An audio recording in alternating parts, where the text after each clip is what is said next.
Welcome to Real English Podcast. Hey, if you're finding this helpful, please take just a second to like, subscribe, and share this with your friends. It really helps us out. Now, it might feel fast, but that's just how Americans talk. You'll hear it again later, so no pressure. Okay, so let's get right into it. You hear people say things like, I went to Paris, but also, I have been to Paris. So which one's right? This is a super common point of confusion, but here's the good news, they can both be correct. They just mean slightly different things. And in this quick lesson, we're going to make that difference totally clear. So, what is all this have been, have eaten, have done stuff about? Well, in grammar books, they call it the present perfect. But you know what? Let's just forget the name. The name doesn't matter. What matters is what it means and when you should actually use it. And we're going to focus on one really simple, really powerful idea. Okay, here is the golden rule. I want you to think of the present perfect as a kind of bridge. It connects something that happened in the past directly to what's happening in the present moment. The action itself is finished, but it has some kind of result or importance that matters right now. Look at these examples. They show this bridge idea perfectly. If I say, I have eaten, well, the eating part is in the past. But what's the result right now? I'm not hungry. Or look at the second one. I've lost my keys. Losing my keys happened in the past, but it's a huge problem for me now because I can't get into my house. See that connection? That's the key. All right, now that we've got that bridge idea down, let's put these two tenses right next to each other. This is where you're really going to start to feel the difference between saying, I did something and I've done something.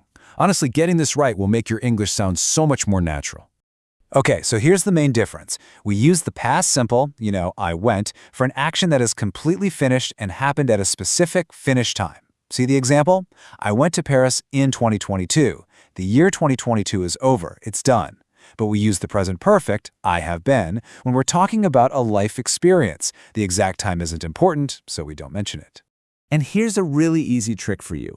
If you see words that point to a finished time, words like yesterday, last week, or a specific year like in 2022, you've got to use the past simple. For instance, I bought myself some flowers yesterday. Easy, right? Now, on the other hand, if the time period isn't finished yet, like today or this year, we're going to use the present perfect. And here's a really cool way to think about it. Your life is an unfinished period of time, right? That's exactly why we use the present perfect to talk about our life experiences, because we're still alive to have more of them. Okay, that's enough rules. Let's actually hear how this sounds in a real everyday conversation. We're going to listen to two friends, Annie and Brendy. Just listen to how they use these ideas so naturally. So Annie starts with, hey, have you eaten dinner? She's not asking about last night or last week. She's asking about Brendy's situation right now. Is he hungry? Does he want to eat with her now? It's all about the present result. And Brandy says, not yet. I've been so busy today. The word yet is a perfect signal for the present perfect. And notice he says today, that's an unfinished time. His busyness from earlier in the day is connected to why he's hungry right now. Then Annie says, same, I've just finished work. She uses just to show that she finished a moment ago, and the result is that she's free now. See how smooth that sounds? All right, now it is your turn to speak. The absolute best way to learn this stuff is to actually do it. So we're going to practice 3 really powerful, really common patterns that you can start using right away. So here they are. We use already when something is done, maybe even earlier than we thought. We use not yet for something that hasn't happened, but we expect it to.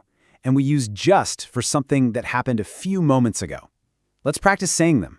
You ready? I'll say it first, and then you say it right after me. Here we go. I've already finished my homework.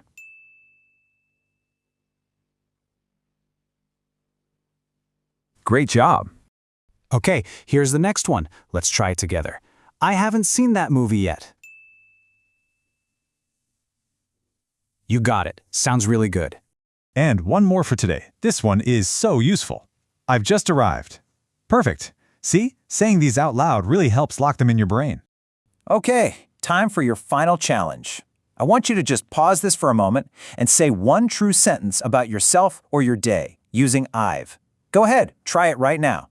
And hey, if you need an idea, you can use one of the patterns we just practiced. Maybe you can say, I've already had coffee, or maybe I haven't started dinner yet. The important thing is to connect something from your past to your present moment. And there you have it. That was our deep dive into the present perfect. You seriously have the key now to understanding this tricky part of English. Thanks so much for joining us. And if this was helpful for you, please don't forget to like, subscribe, and share the Real English podcast with your friends. And if you want to review today's lesson, I uploaded a free PDF summary in the description and in the comments. Feel free to download it and study at your own pace.